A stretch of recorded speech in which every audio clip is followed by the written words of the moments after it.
Okay, this video is for Snoo96875. Your question is, how do I strengthen my calves to last full 90 minutes? Okay, so the way I'm looking at this is through a lens of effortlessness, right? You could start to increase exercise that kind of target calves, but I think there's a smarter and more elegant way to go about this that's going to make you a better better soccer player overall, and it's going to some ways that are going to not only injury proof your body but also just bring more joy and bring more joy to your life. And so let's begin. So the thing that there's a quote that goes, a pyramid is only as big as its base. And I think if you want to make your base, your foundation of your life, as well as your game, more solid, you want to learn how to breathe, right? There's a test that you can take, and it takes 2 seconds. And the way to do it is just take a deep breath right now. And when you took this deep breath, if you raised your back or your shoulders and they kind of elevated in the air or just lifted up a little bit, supposedly this is not the right way to breathe. The true way to take a deep breath is in through your stomach. So you want to turn yourself, as opposed to a vertical breather, you want to turn into a horizontal breather. So if you check out this TED Talk, How to Breathe, right? That's by Dr. Vranich. This is something that's going to completely change. It's going to change your life. It's going to allow you to recover faster. It's going to improve stamina, endurance, and it's also going to help you just remain cool, especially if you get into high stress or high pressure situations. Knowing how to breathe, they say, if you have two players with the same skill level, the one who knows how to breathe is going to win every time. So I think that's something that is super, right? If you could only do one of these things, that not only it's going to help you with your calves, right? If you say you have to go through cramping, right? This may be that you're not Ireland, yeah? The FedEx guy is here. Okay, so? Where's that package? Outside? Okay, sorry. Is he taking it? I don't know. I just see him. I'm making a video though. The second thing that's super important is 7 postures. There are these stretches by this guy, Kador Zayani, right? Kador Zayani, he's 49 years old. 49 years old, he can still dunk a basketball on a 10-foot hoop, and he's got a book called 7 Postures. He also has hundreds of videos on YouTube. Just search 7 Postures. And why this is super important, it's because, right, your body's connected from fingertips to finger toes. So it could be, I just noticed when I started doing his 7 postures, it started opening up my toes and my feet, and I just felt more explosive, more balanced, and more aware of how my body was moving. So I think that's something that's going to passively allow it's going to strengthen your feet, and you want an optimal surplus of strength and flexibility and mobility in your toes and feet, because that's going to help protect your Achilles, your ankles, and your knees, and this is going to strengthen your calf muscles. So right, it's all connected. So I think before we start buying any tools or taking exercise, before we start doing exercises, if we take 2 steps backwards, first with the how to breathe and the second with the 7 postures, this is going to again lay down that foundation so that you're never going to get have cramping calves. I'm just going to do stuff that's going to make it so we have really strong tendons, ligaments, and 7 postures. That's the way to go, right? This is something I wish I learned 20 years ago. It's basically how to stretch for athletes. And he doesn't just talk about it, he walks the walk. I don't think there's any 49-year-old who's 4 feet or who's 5 feet 11 inches tall and can still dunk on a 10-foot hoop. So that's just crazy. The next thing, 0 shoes or going barefoot. I transitioned. I remember the first day I wore a pair of minimalist shoes. I was wearing Vibrams, and I went for a jog on a treadmill. And the next day I was so sore that I almost couldn't walk in the calves. And what this told me was that minimalist shoes allow your give your ankles full range of motion, and it's gonna make it so that if you start wearing, I'm a big fan of these Zero shoes right now. I'm a big fan of these Zero shoes. Relax. If you start wearing, hey, come here. If you start wearing Zero shoes or going barefoot, each step you take is gonna effortlessly Each step you take is going to effortlessly strengthen your calf muscles and your feet and your toes. So instead of thinking about, right, I'm looking at this through an effortless lens. If you start wearing minimalist shoes or even even just some slippers or some sandals, it's going to allow your toes and feet to function more naturally. Your feet have gone through millions of years of evolution, and it's only until recently the fashion industry started putting a large space in our shoes and our soles to make ourselves look taller, to make it look right. Think about a Timberland shoe. Think about women in heels. Dude, stop it.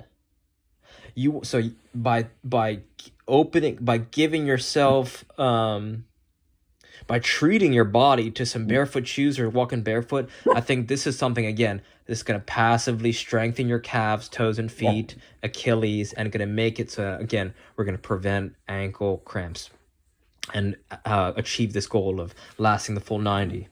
The next thing that you want to invest in, you want to spend $10 and you want to make an RMT rope, or if you're lazy, you could just buy one.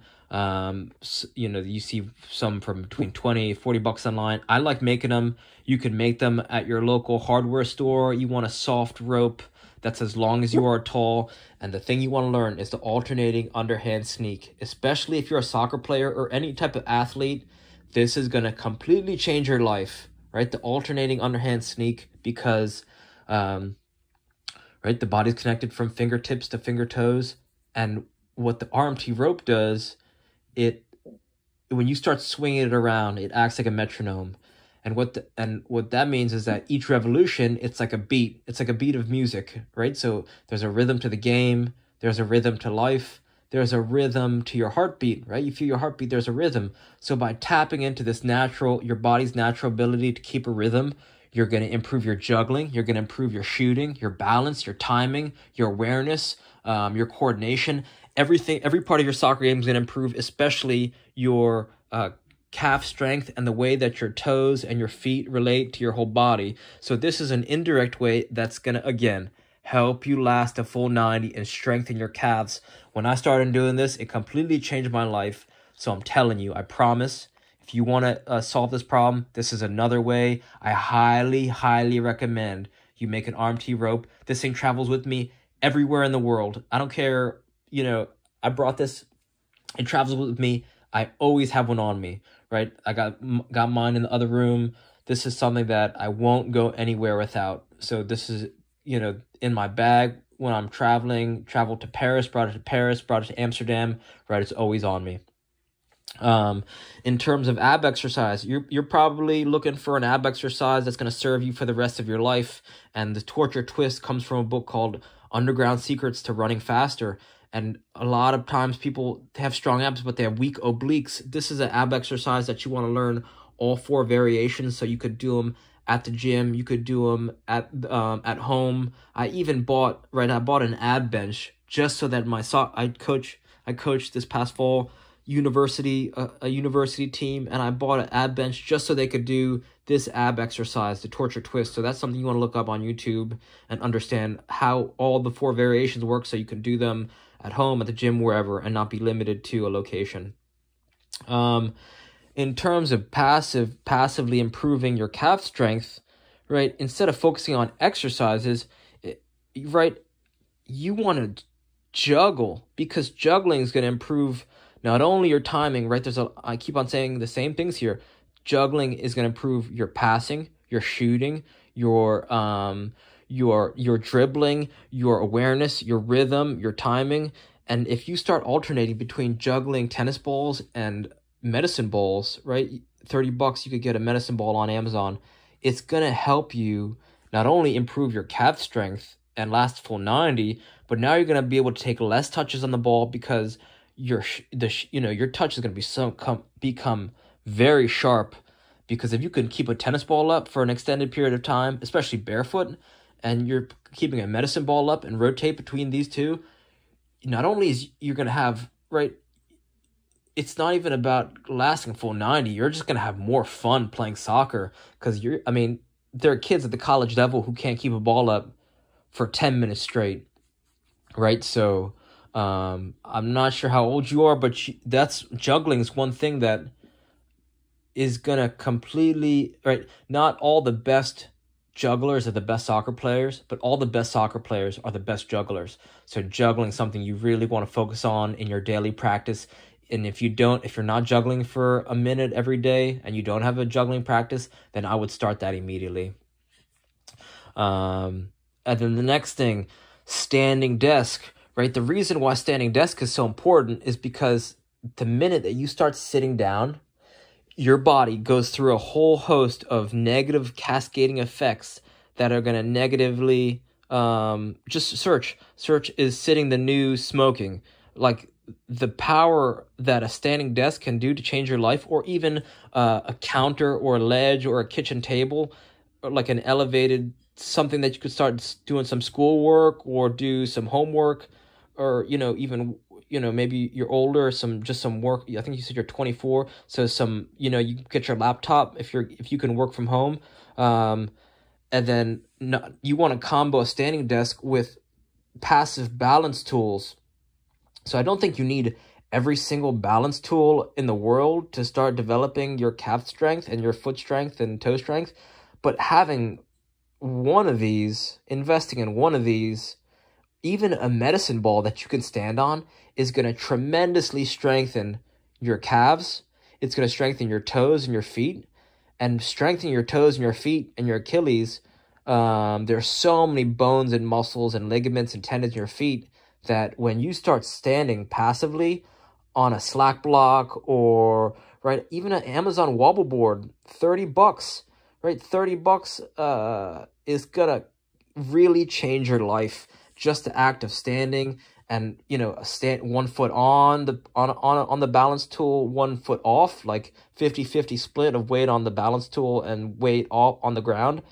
That's gonna help change your life. So you could see how each one of these things, it's not, I don't know what you're going to resonate with, and I don't know which one's most effective, but I do know that I've been thinking about the same, right, like calf strength,